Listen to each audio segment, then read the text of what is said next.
Hej derude.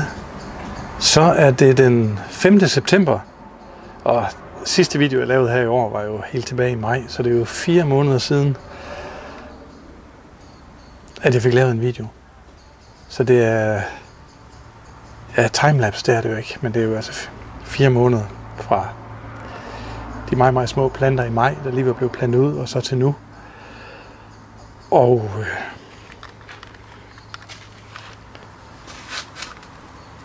sådan her ser det ud nu.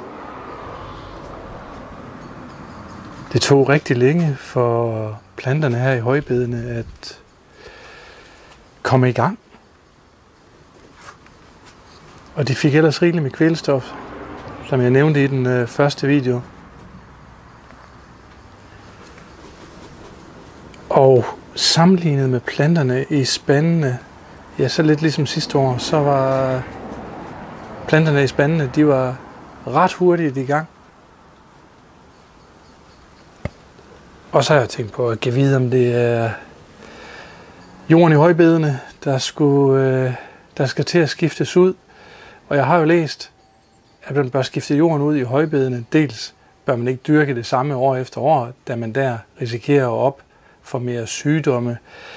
Og til sidst så kan, hvis ikke man gøder tilstrækkeligt og behandler jorden ordentligt, så kan næringsstofferne jo til sidst være brugt op i sådan et højbed. Men jeg har gjort det hvert år, at jeg har puttet staldgødning på, og græs og gøder jo med forskellige ting, så jeg har jo sådan håbet på, at det kunne fungere. Og nu er planterne så kommet efter det. Endelig er der kommet noget godt med vækst, og der er jo sådan set også godt med frugt på. Vi kan se herovre, specielt de her Bangalore, jamen de er ved at være modne. Ja, den hedder Echabes eller sådan noget. Den er også godt i gang. Hot banana, yes. Men ellers planterne i spandene, der er fuld knald på. Og I kan være heldige med, at på sådan en video her, den ikke er 4, 5, 6, 7, 8, 9D. For jeg har gødet i dag. Så der er sådan lidt insisterende lugt her i drivhuset i dag. Og når jeg gøder, jamen så har jeg gødet med hønsemøg. Og så har jeg haft de her spande her, der i den til venstre, der er der hønsemøg, opblødt i vand, og i den til højre er der planter, opblødt i vand. Og planterne, dem er kommet i, lagt en sten ovenpå, og så er det fået lov til at stå og boble her. I hvert fald skal man lade det stå en god uges tid, og så er der altså en masse af de her næringsstoffer fra planterne, der er trukket ud i vandet. Og det er rigtig godt at vande med. Jeg har også i min køkkenhave her, som man kan se, en fin population af brændenælder. Rigtig gode at bruge til sådan noget gødningsvand. De er fulde af kvælstof og mineraler. Man skal lige være opmærksom på, at brændenælderne, de må helst ikke være gået i blomst og i frø. Hvis de er det, dels har de brugt en masse næringsstoffer på at lave de her frø, og hvis man bruger det her gødningsvand, hvor der er masser af frø i, jamen så spreder man jo bare brændenælderne. Tomaterne, de vokser ikke så vildt, som de har gjort sidste år, men der har været godt med tomater på. Og så er der en, som jeg har før. Aribibi Gusuano. Og den fik jeg glemt at tage frø af, men der fik jeg heldigvis købt nogle frø. Og det her er en, der laver nogle små chilier. Og de bliver hvide efterhånden, som de modner. Og nu skal jeg huske i år at få taget frø, så jeg husker det. Og har til næste generation. Den glæder jeg mig til. Og der er faktisk en herinde, der er ved at være moden. Ja, her er den. Det kan være, det er den, jeg skal tage frø af. Men ellers, så er der jo bare ved at blive sat masser af frugter. der er den her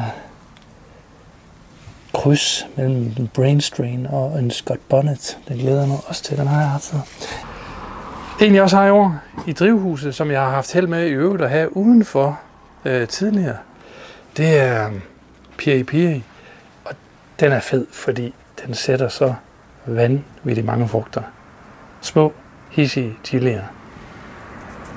Rigtig gode til chilisauce også. Og de er faktisk også ved at være modne. Nogle af dem. Så det bliver spændende. Og ellers så har jeg jo igen forskellige habanero, forskellige Scotch Bonnet, Bleeding Jigsaw, den har jeg også.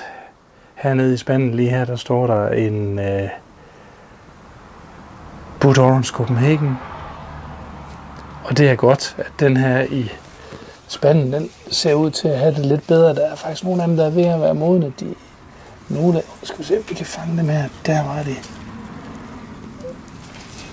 Og de skal have lidt mere størrelse, det er der nogle af frugterne, der har. Fordi jeg har også en Bud Orange Copenhagen, der står herovre i bedet. Og den ser altså, ja, den ser lidt sørgelig ud. Så den tror jeg ikke rigtig, den tror jeg ikke så meget på. Og så vil jeg lige vise jer en anden ting. Jeg har jo i min køkken her udenfor haft hvidløg af den der estisk rød. Og nu er den løgn her, som skal bruges til næste generation. Og det er altså nogle ordentligt fed, den her den laver, og de smager super godt. Så nu hænger vi til tørre her i drivhuset. Dem er der nogle stykker af.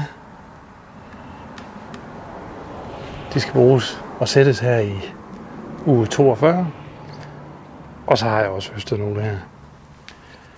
Og så tror jeg har nævnt det før, med hensyn til tomaterne. Og en måde at opbevare dem på. Jeg putter dem i en plastikpose. En skraldepose og i fryseren. Fryseren bare hele. Jeg gider ikke til at døje med at henkoge og blende og koge sovs og sådan noget til opbevaring. Men fryseren bare ned hele. Og så kan jeg tage et par tomater op i fryseren og så lave tomatsauce på dem. Med egne tomater. Og egne hvidløg. Og det er skønt. Det er fremragende. Men sådan ser det ud her den 5. september. Der er varmt herinde. Og der er frodighed. Der er lige blevet gødet.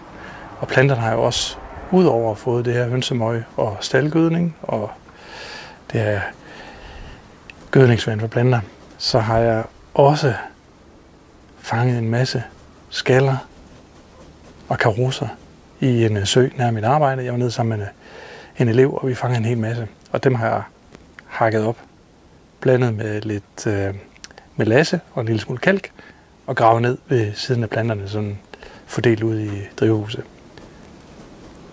Og det giver noget. Ja, jeg skal nok lave en opdatering igen, når der er lidt mere frugter og lidt mere farver på chilierne herinde. Ha' det godt derude. Masser af fred og kærlighed herfra. Hej hej.